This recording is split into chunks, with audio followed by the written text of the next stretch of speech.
Continuamos con Notimundo a la Carta.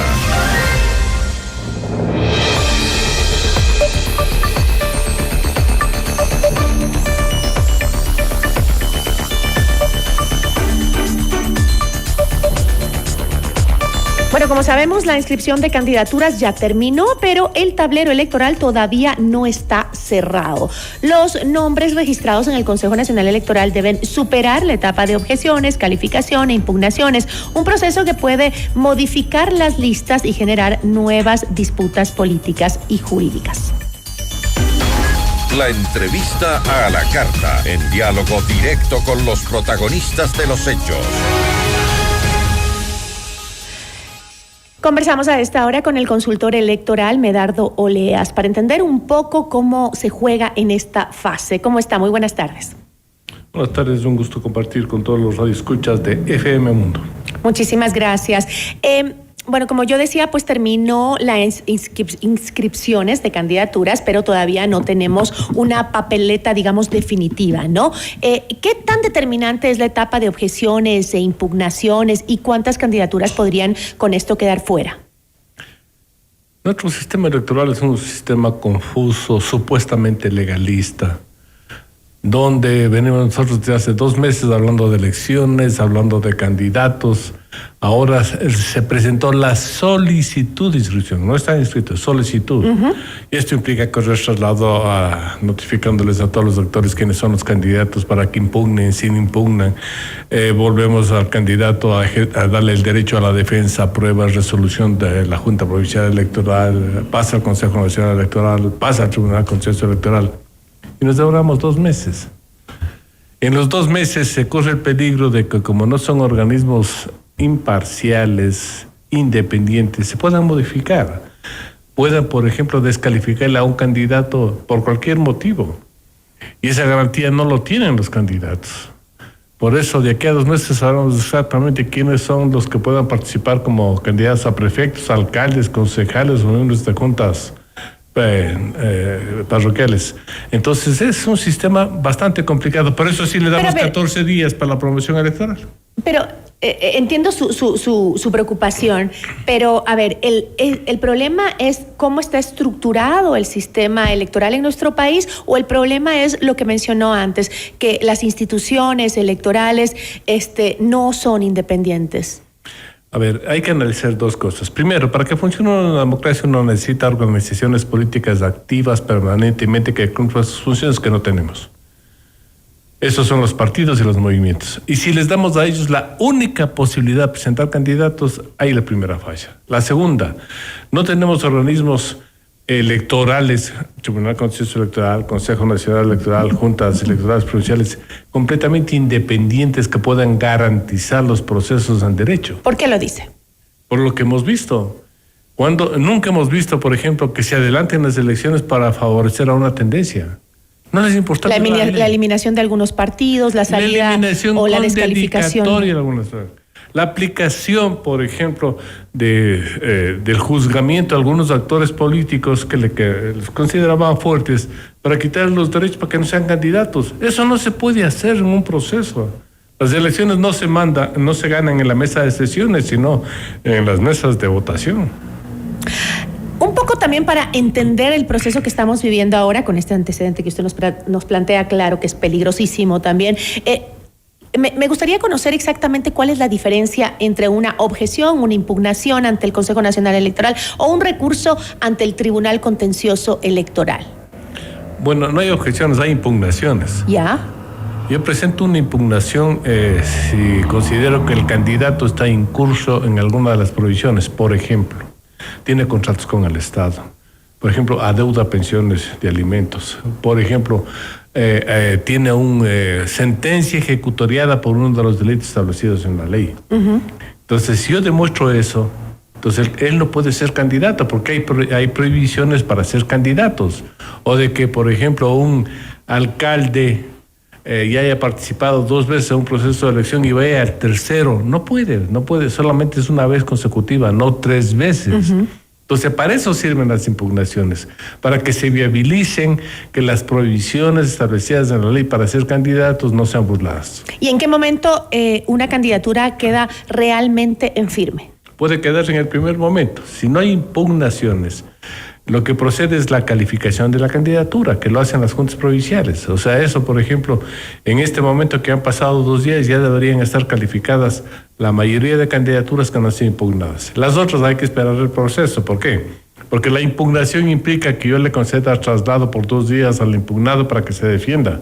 Y él presenta pruebas de descargo. Con lo que diga el impugnado, también al impugnador le conceden, le notifican para que haga valer sus derechos. Ahí viene una resolución que es de la Junta. La Junta dice, ¿se admite la impugnación o no se admite? Pero ahí vienen los procesos de apelación que también demoran, según las autoridades, 2 meses. O sea, prácticamente todo el mes de... hasta noviembre, hasta el 3 de noviembre ofrecen entregar las listas completas, lo cual es inconcebible, debería ser más rápido.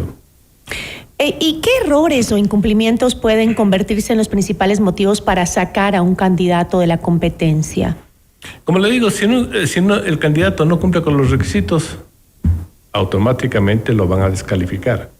Pero aquí también puede correrse el riesgo de la manipulación. Si alguien, por ejemplo, tiene el control de la Junta Provincial y por cualquier motivo lo van a sacar, como lo han hecho, ¿no? Es decir, solo pueden impugnar por lo que plantea la ley. Por las no es que prohibiciones que constan en la ley. En la ley, por nada más. Así es. Si no, esa impugnación no es válida. Así es. Ya.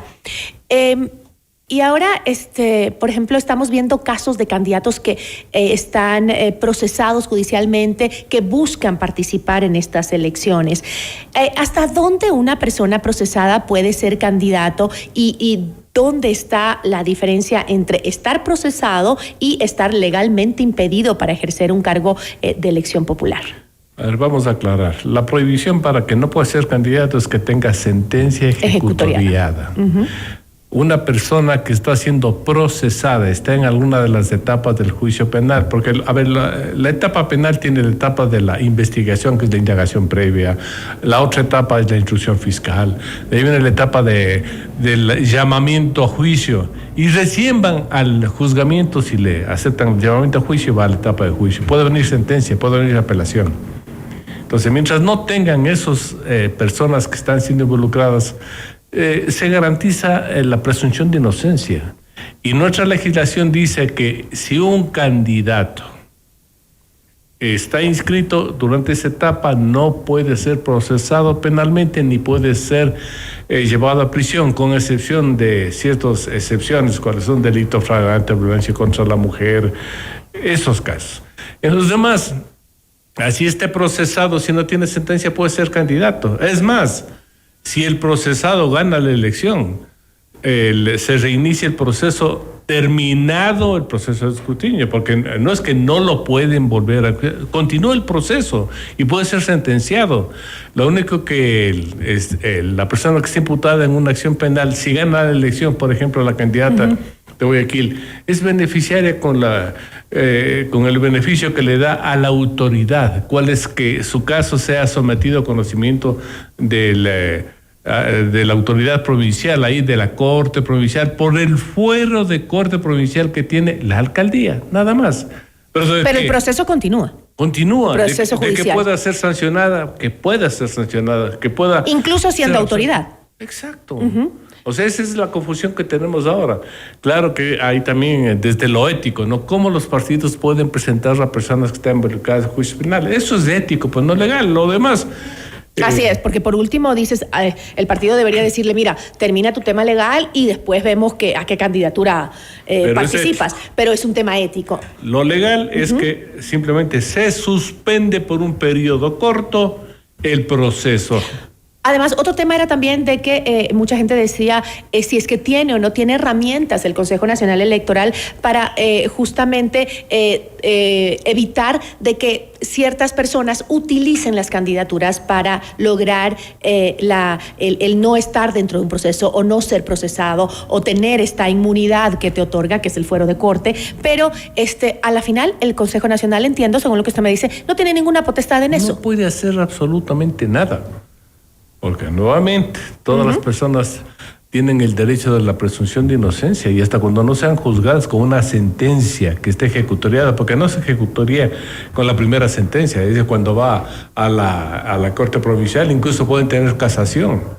Y, o sea, cuando la sentencia está en firme, está ejecutoriada. Exacto. Solo ahí. Eso dice la norma, la ley. La norma legal, sí. Que sea ético o no, es completamente otra cosa. Así es. ¿No? Ahora, hablemos un poco del calendario que fue, como usted decía al inicio, pues comprimido por el adelanto de elecciones a noviembre de este año. Recordemos que era para el próximo año las elecciones y las adelantaron por temas climáticos, según dijeron, ¿no? ¿Existe el riesgo de que la rapidez con la que deben resolver las objeciones e impugnaciones termine afectando la seguridad jurídica o la calidad del proceso electoral? Sí y no. A ver, voy a explicar. Todas las organizaciones políticas y los candidatos tienen derecho a exponer con libertad sus pensamientos, planes de gobierno o políticas, pero no pueden contratar publicidad en radio, prensa, televisión o valles publicitarios. No está reglamentado en las redes sociales.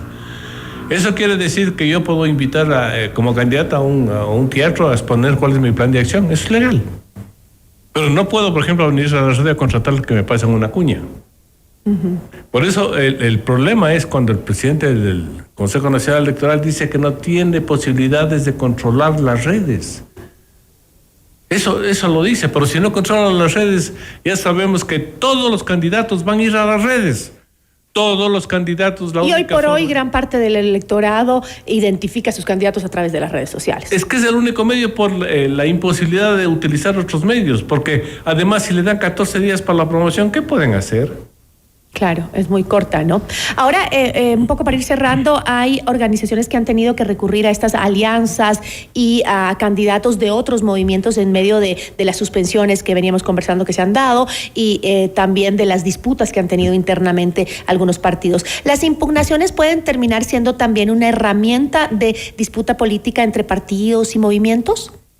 No, porque lamentablemente el propio Consejo Nacional Electoral públicamente admitió la posibilidad de que cualquier persona puede ser admitido en cualquier persona. Ya no se respetan aquí ideologías, antecedentes. El agua y el aceite se mezclan y no pasa nada. Los enemigos de ayer son amigos de ahora.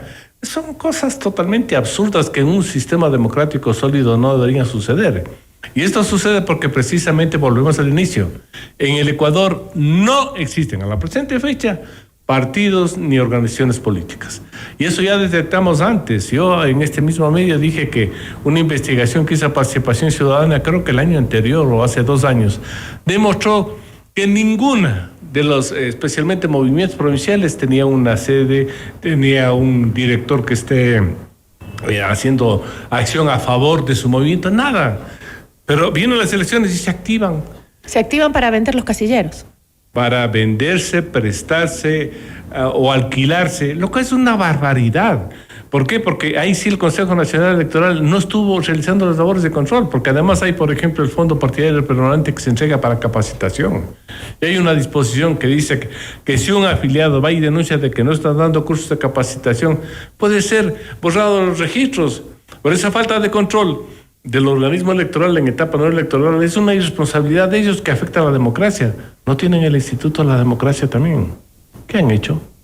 Entonces mire cómo se afecta a la democracia y se la prostituye al permitir que simplemente tengamos aquí un mercado democrático con organizaciones que solo tienen un registro que les habilita a presentar candidatos. Y como ellos no tienen afiliados, ahí viene la improvisación. Porque además hay un peligro latente que les tiene contra la pared. Usted sabe que si no tienen el 5%, las organizaciones, los movimientos provinciales desaparecen. Y más del 80% van a desaparecer.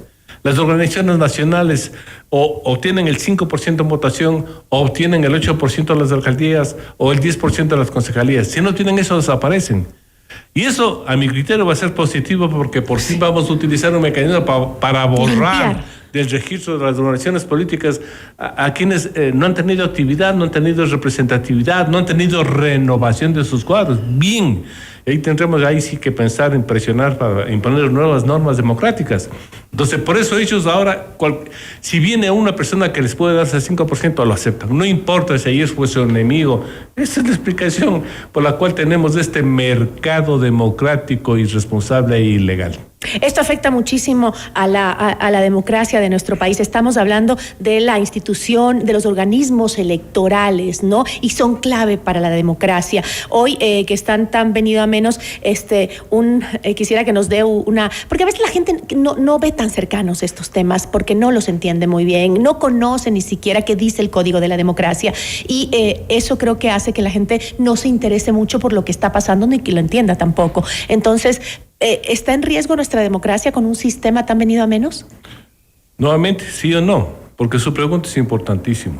Si los ciudadanos están viendo este show ilegal que afecta a la democracia y se vuelven actores pasivos, los perjudicados vamos a ser todos nosotros. Uh-huh. Pero si nosotros valoramos y le damos lo que representa el derecho al voto, un poder, vamos a cambiar las cosas.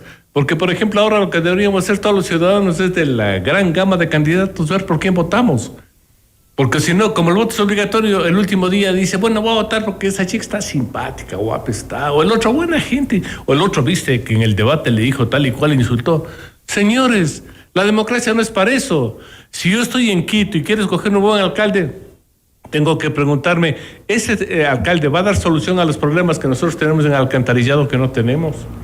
En provisión del servicio de transporte adecuado que no tenemos, en proveer un buen sistema de catastro, de defensa de la ciudad que no tenemos. En temas de seguridad, tantas cosas que hoy nos afectan. Eso debemos preguntarnos y dar el voto por el que realmente deba recibir. Lo mismo con los prefectos y con los concejales. Uh-huh. Pero si el ciudadano no adquiere esa responsabilidad cívica, democrática, ciudadana, el propio afectado será el ciudadano que va a tener un mal alcalde.